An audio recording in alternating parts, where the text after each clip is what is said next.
This is a matter of utmost urgency. You might even call it a... Le plus grand des héros, vous le connaissez. Et oui, c'est Bioman, bien sûr. Il a débarqué de la planète Bio il y a 5000 ans et il a arrosé 5 jeunes gens de bioparticules. Et c'est leur descendance qui trinque.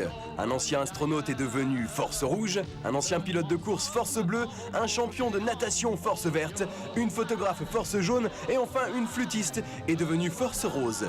Ils sont aidés par Pibolo et par leur robot bionique géant qui s'appelle, attention tous en cœur, Bioman. Ils combattent le machiavélique Dr Mad qui veut conquérir la Terre avec plein de bestioles très méchantes. Dr Mad, ils vaincront toutes les forces du mal. Force rouge, force verte, force bleue, Force jaune, force rose.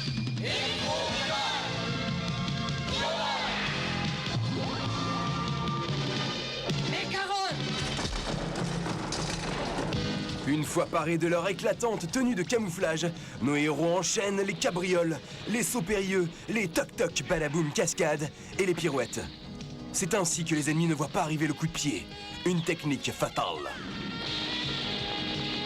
Mais bon, au niveau de l'histoire, ça vole moins haut. Le Dr Mad veut conquérir la Terre, les Bioman doivent l'en empêcher.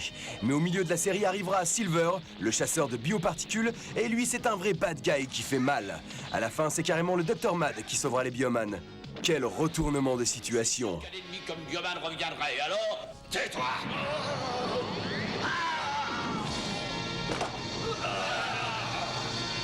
Je suis le Dr Mad et je n'admets aucun échec. Tous pour Mad. Ouh, les vilains pas beaux. Avec leurs vaisseaux et leurs gadgets bioniques, les Bioman endurent toutes les batailles. Et les navettes du Dr Mad s'en prennent plein les ailerons, ce qui tombe à pic. Elles ne sont là que pour ça. Bien sûr, tous les épisodes se terminent sur un gigantesque combat entre Bioman, je parle du robot, et un monstre géant du Dr Mad. On ne sait pas si c'est vraiment utile, mais c'est la tradition. Et quand faut y aller, faut y aller. Qui va donc gagner? Allez, je vous laisse deviner tout seul.